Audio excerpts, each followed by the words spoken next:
નેત્રંગ તાલુકાના કંબુડિયા ગામથી બલડેવા આટખોલ ગામને જોડતા રસ્તાની હાલત અત્યંત બિસ્માર છે. રસ્તાના નવીનીકરણની માંગ સાથે બલડેવા આટખોલ ગ્રામજનોએ ચૂંટણીનો બહિષ્કારની ચીમકી ઉચ્ચારતા જવાબદાર નેતાઓએ ચૂંટણી પૂર્ણ થતાની સાથે રસ્તાના નવીનીકરણની કામગીરી કરાશે તેવી બાંહેધરી આપી હતી, પરંતુ આજ દિન સુધી રસ્તાની કામગીરી નહીં થતા ગ્રામજનોને વાહન ચાલકોમાં આક્રોશ ભભૂકી ઉઠ્યો છે અને ચોમાસામાં સ્થિતિ કફોડી બનશે તેની ચિંતા કરી રહ્યા છે.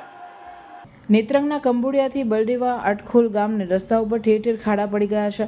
વાહન ચાલકોની મામૂલી ગફલતથી હાડકા ભાંગવાનો વારો આવે છે. ધૂળની ઉડતી ડમરીથી રહીશો બેહાલ બન્યા છે. આવનાર ચોમાસાની સિઝનમાં ભારે વરસાદના કારણે રસ્તાની હાલત વધુ બિસ્માર બનશે.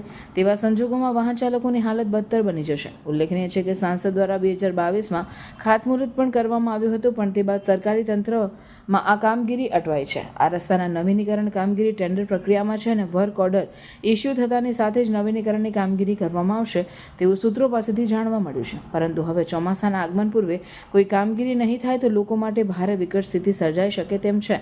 ત્યારે આ અંગે સાંસદ સહિત અન્ય પદાધિકારીઓ અને ઉચ્ચ અધિકારીઓ અંગત રસ લઈ તે દિશામાં પરિણામલક્ષી કાર્ય કરે તે આવશ્યક છે.